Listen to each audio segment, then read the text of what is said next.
Sobat IMDE, jadi sekarang saya sudah bersama bintang tamu spesial, seorang wakil pemimpin redaksi Kompas TV, Bapak Martian Damanik. Halo Bapak. Halo. Boleh sapa-sapa dulu ke penonton sekaligus memperkenalkan diri? Semuanya, nama saya Martian Damanik, saya wakil pemimpin redaksi Kompas TV. Nah, teman-teman, pembahasan kali ini menarik sekali karena saya bersama Bapak Martian akan membahas tentang dunia televisi ya Pak, dan juga jurnalistik. Oke, pertama-tama nih Pak, boleh nggak sih Pak diceritain dulu awal mula Bapak terjun ke dunia televisi itu bagaimana dan juga perjalanannya Bapak hingga akhirnya bisa menjadi wakil pemimpin redaksi Kompas TV. Baik, saya sebenarnya awalnya bukan jurnalis televisi, saya berawal dari wartawan media cetak. Wartawan media cetak. Di Koran Merdeka tahun 99 sampai tahun 2000. Setelah itu saya pindah ke platform lain. Waktu itu ada lagi booming internet. Saya pindah ke Kompas Cybermedia namanya dulu, yang sekarang lebih dikenal dengan kompas.com. Kompas.com. Ya, setelah 8 tahun di kompas.com, ya saya dapat kesempatan. Ya, saya ingin tertarik ke dunia televisi. Saya dapat tawaran pindah ke redaksi seputar Indonesia, RCTI. Oh, RCTI. Ya. Berarti setelah dari kompas.com Bapak berpindah ke RCTI. RCTI, ya, sebagai koordinator liputan. Koordinator liputan. Ya, disitulah awalnya saya banyak belajar soal televisi, soal dunia broadcast. Ya, saya bersyukur di sana saya bertemu dengan orang-orang senior, orang-orang yang pakar di bidangnya. Sehingga saya ditempa di situ, saya banyak mendapatkan ilmu gitu ya. Dari koordinator liputan, kemudian saya dipindahkan ke bagian produksi, jadi sebagai news producer gitu. Nah, setelah hampir 6 tahun lebih lah, kurang lebih 6 tahun saya di situ, saya dapat tawaran pindah ke Kompas TV. Kompas TV di tahun Desember 2014. 2014, Ya. berarti sudah lama sekali ya Pak?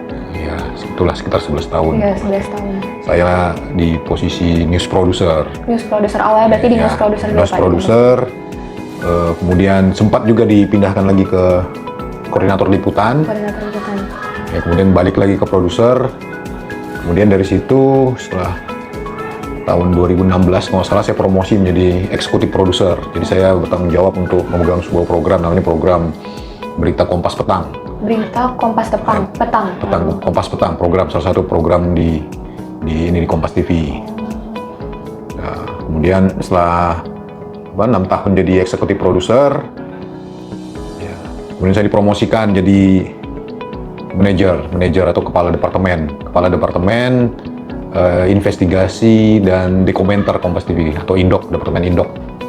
Ya tadinya saya di Kompas Petang itu kan genrenya itu buletin ya, beritaan. Kemudian saya dipindahkan ke News Magazine untuk mengepalai departemen news investigatif and dokumenternya Kompas TV. Ya, 2 tahun di situ, kemudian saya promosi lagi jadi wakil pemimpin redaksi. Kalau di Kompas TV, wakil pemimpin redaksi itu levelnya general manager, GM. Jadi saya membawahi atau GM atau kepala divisi, saya membawahi 5 departemen news bulletin, departemen talk show and news magazine, departemen news investigatif and dokumenter, kemudian departemen news and entertainment, dan kemudian news production support. Jadi ada 5 gitu. Jadi itu sejak Oktober tahun 2024 kemarin saya menjadi GM merangkap wakil pemimpin redaksi Kompas TV. Begitu kira-kira kalau perjalanan ininya lah ya gitu. Berarti cukup panjang juga Pak, dan cukup lama juga perjalanannya, prosesnya. Lumayan. Mulai dari Bapak turun ke lapangan. Nah, kalau yang dari tadi Bapak ceritain nih, tantangan terbesar yang Bapak rasain tuh apa sih Pak? Dari perjalanan Bapak itu, dari proses perjalanan Bapak nih? Ya. Banyak ya Pak? Ya, tantangannya ya jadi seorang wartawan sih. Kalau jadi wartawan muda itu kan dulu awal-awal kan ya selain punya harus ada bekal pengetahuan ya menjadi seorang wartawan, karena kita ditugaskan kan bukan sekedar orang yang mencari berita, bukan sekedar menulis berita, tapi setidaknya kita punya pengetahuan atau judgement tentang apa-apa yang kita tulis, apa-apa yang kita liput gitu. Ya itu ya tantangan yang lain ya masalah fisik aja, karena ya menjadi Kan seorang waktu reporter itu kita harus ya waktunya juga nggak Iya. bukan seperti orang yang kerja dari Pada jam umumnya, 9 iya. pulang jam 5, tidak, kita bahkan bisa berhari-hari, bahkan bisa begadang, seperti itu tantangannya itu. Oh, gitu. Oke, selanjutnya nih Pak, mungkin para penonton belum ada yang tahu detailnya nih, tugas seorang wakil pemimpin redaksi itu apa sih Pak, dan tanggung jawab utamanya nih? Dan saya juga penasaran sih Pak, pola kerja antara wakil pemimpin redaksi dan pemimpin redaksinya, dan pokoknya pola kerja di lingkup redaksi itu seperti apa sih Pak? Ya kalau di Kompas TV kan strukturnya pemimpin redaksi itu adalah direktur pemberitaan. Ya, kalau wakil pemimpin redaksi itu adalah general manager atau kepala divisi yang membawahi 5 departemen. Ya, tugas saya bertanggung jawab untuk pengembangan konten-konten yang ada di kompetisi yang ada di Kompas TV. Kan saya membawahi semua program ya, program-program yang ada di Kompas TV itu di bawah saya semua. Jadi tugas saya melakukan pengembangan, melakukan supervisi, kemudian juga yang melakukan pembinaan juga untuk para manajer, untuk para eksekutif produser gitu. Bedanya dengan pemimpin redaksi ya tentu dia bertanggung jawab penuh untuk untuk keseluruhan di redaksi gitu.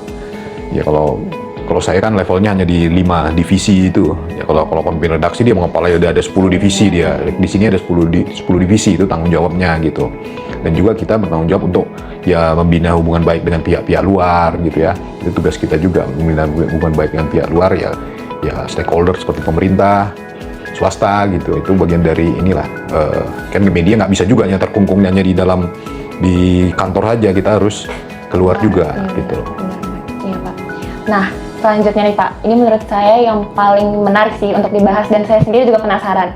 Karena di industri media ini kan beberapa tahun ke belakang nih Pak, banyak mengalami perubahan ya Pak. Di era digital ini banyak yang bilang kalau televisi itu sudah ditinggalkan, para audiens sudah berpindah ke platform digital. Nah, perubahan tersebut pasti muncullah tantangan sekaligus peluang nih Pak. Nah, saya penasaran bagaimana sih Pak Kompas TV ini beradaptasi dan juga mengelola perubahan tersebut agar bisa tetap relevan di masyarakat. Ya ini tantangan ya memang betul. Ya tapi kita sudah menyiapkan diri gitu ya. Ya orang nggak nonton televisi, nggak nonton konten ya kan, nonton televisi yang secara terestrial atau nonton televisi katakanlah di ruang tamu atau di ruangan khusus gitu. Sekarang orang bisa nonton televisi dimanapun dengan berkembangnya teknologi di HP, di laptop, di komputer, gitu. Jadi kita sudah menyiapkan itu. Ya Kompas TV udah bisa ditonton lewat platform manapun, media sosial bisa, lewat laptop bisa atau apapun ya gitu. Jadi kita sudah menyiapkan itu. Kita misalnya kalau Anda buka di salah satu YouTube, itu kita 24 jam siarannya bisa disaksikan begitu. Kita ada yang berplatform-platform digital kita lah ya, konten-konten digital kita juga kita udah siapkan, ada podcast juga, ada ya apa yang nggak ada yang mungkin di FTA seperti breaking news, yang kasus-kasus yang tertentu kayak gitu kita ada bahkan kasih di digital gitu untuk jadi catatan untuk subscribernya Kompas TV di channel YouTube itu yang terbesar untuk untuk televisi berita ya. Kita udah hampir 20 juta subscriber. Oh, di gitu. YouTube tuh Pak? Di YouTube. Kita udah hampir 20 juta gitu ya. Kita juga di TikTok ada, di IG ada, tinggal cari aja Kompas TV ada. Kita udah menyiapkan itu gitu loh. Tapi tentu untuk Kompas TV harus tetap relevan ya. Konten-konten yang kita tayangkan, konten-konten yang dibuat itu ya sesuai dengan kaidah-kaidah jurnalistik juga. Tidak ada istilahnya kita bermain seperti media sosial masih yang sifatnya rumor, masih yang sifatnya dugaan atau bahkan berita bohong ya kita siarkan, tidak. Kita tetap terikat dengan kode etik jurnalistik ya. Jadi itu kami itu relevan. Jadi kami ya media yang benar-benar memberitakan itu semuanya yang berdasarkan konfirmasi, berdasarkan fakta. Fakta, iya betul. Jadi ya Kompas TV ya menghadapi tantangan media sosial ya kita tetap dengan tradisi jurnalistiknya Kompas gitu ya. Kita tetap membuat program-program yang berkaitan dengan kepentingan publik gitu ya. Kita ada news bulletin, kita ada news investigatif dokumenter, kita ada news and talk show, kita ada news entertainment ya itu juga kita tetap kita kurangi kualitasnya ya. Terbukti dalam beberapa hal Kompas TV dapat meraih beberapa penghargaan juga gitu ya.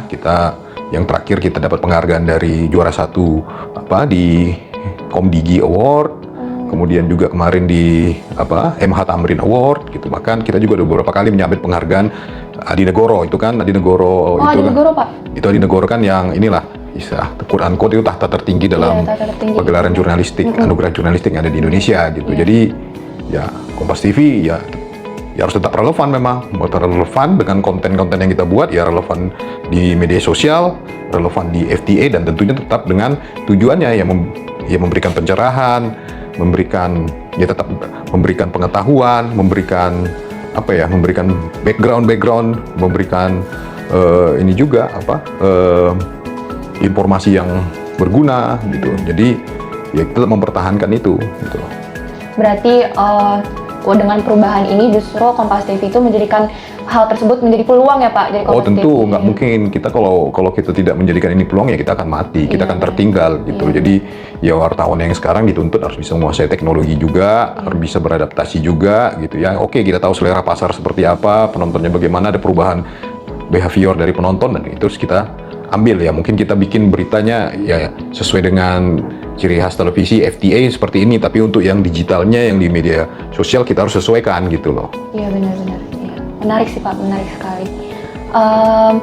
Mungkin yang selanjutnya nih Pak, kalau dari Bapak sendiri yang sudah terjun ke lapangan tuh sudah lama, mulai dari wartawan, reporter, dan lanjut ke titik sekarang nih Pak. Untuk anak muda sekarang nih, menurut Bapak apa sih Pak skill yang harus diasah nih dari sekarang kalau untuk mau masuk ke dunia televisi? Ya tentunya ya kita kan nggak punya masing-masing inilah, kita kuliah, kita punya basic ilmu masing-masing, ekonomi kah, mau sosial politik kah, mau hukum kah, ya udah nggak apa-apa, itu bagus, itu dasarnya gitu loh. Tapi hal-hal yang lain harus mau dipelajari juga. Jadi pengetahuan umumnya harus dilebarkan, harus dikuatkan. Kita harus punya pengetahuan juga. Mau jadi misalnya seorang sarjana hukum ya juga jadi seorang jurnalis ya, nggak bisa hanya jangan berpikir suatu saat dia hanya meliput soal hukum di pengadilan, tidak. Suatu saat dia harus bisa ke ekonomi, suatu saat dia harus ke politik, suatu saat dia harus ke olahraga. Jadi ya pengetahuan harus ditambah, banyak membaca ya, membacanya ya medianya jangan media sosial, jangan liatin TikTok aja gitu. Seperti koran, majalah, seperti itu, buku. itu pengetahuan gitu ya. Jadi informasinya nggak sepotong-sepotong. Kalau dari media sosial kan ya informasinya sepotong-sepotong, nggak mendalam.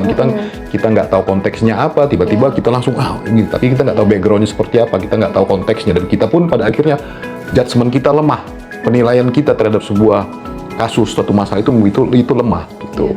Yang kemudian juga harus belajar bahasa. Belajar bahasa Pak? Bukan hanya belajar bahasa asing, tapi belajar bahasa Indonesia juga. Kenapa? Sekarang saya nggak tahu ya kalau generasi, mudah-mudahan kamu itu nggak mau nyepelekan bahasa Indonesia, jadi nggak tahu lagi menulis bahasa Indonesia yang baik dan benar. Nulisnya kayak bahasa di chat itu loh, bahasa gaul seperti huruf kecil semua gitu loh. Nggak tahu lagi pemakaian huruf besar bagaimana, nggak tahu kenapa itu bahasa Indonesia itu salah satu ininya kita yang harus kita jaga. Masa nanti ini bahasa yang ngajar bahasa Indonesia pun harus dari orang asing gitu loh. Jadi itu pengetahuan bahasa. Ya soal pengetahuan umumnya itu yang harus ditempa, dan juga ya harus kalau menjadi wartawan tuh mula-mula ya harus berani capek juga, harus berani juga dikirim kemana-mana gitu loh, harus berani ya misalnya ya kasarnya tidur di kantor atau misalnya disuruh meliput bencana seperti itu ya harus siap ya Pak. Harus siap gitu ya, jangan mikir jadi wartawan pertama kali langsung ke istana, langsung ke tempat-tempat yang asik gitu, atau langsung menjadi seorang presenter menjadi kerja di TV mau jadi langsung duduk di presenter. Tidak, kalau di Kompas TV tidak gitu, belajar setiap presenter kami itu harus dari dapat pengetahuan di lapangan dulu. Berarti ada tahapannya, ada prosesnya. Karena yang kita mau menciptakan seorang jurnalis, bukan pembaca prompter ya. Kita mau menciptakan jurnalis, bukan tukang ambil gambar. Kita mau menciptakan jurnalis, bukan orang yang tukang tulis. Gitu itu ya. Jadi seorang jurnalis yang punya judgement yang baik, seorang presenter yang punya pengetahuan yang baik gitu loh. Seperti itu. Menarik sekali sih Pak. Mungkin yang terakhir nih Pak, kan banyak anak muda yang tertarik di dunia media nih Pak, termasuk saya juga tertarik sekali untuk di dunia media, di dunia televisi, jurnalistik itu tuh saya tertarik. Nah, apa sih pesan Bapak nih ke para penonton yang mau berkarir nih di dunia televisi?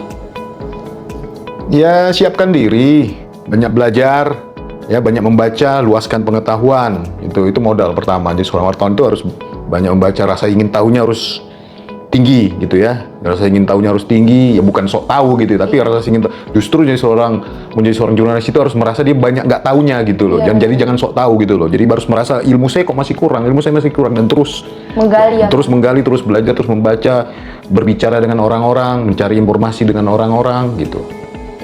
Oke, terima kasih Bapak Martian atas telah meluangkan waktunya untuk saya. Sama-sama. Oke, teman-teman IMDE, nggak berasa nih, kita udah sharing-sharing berbagai hal yang informatif sekali nih dari Bapak Martian. Itu saja yang bisa kita sampaikan ya Pak. Sampai jumpa di pertemuan berikutnya. Dadah!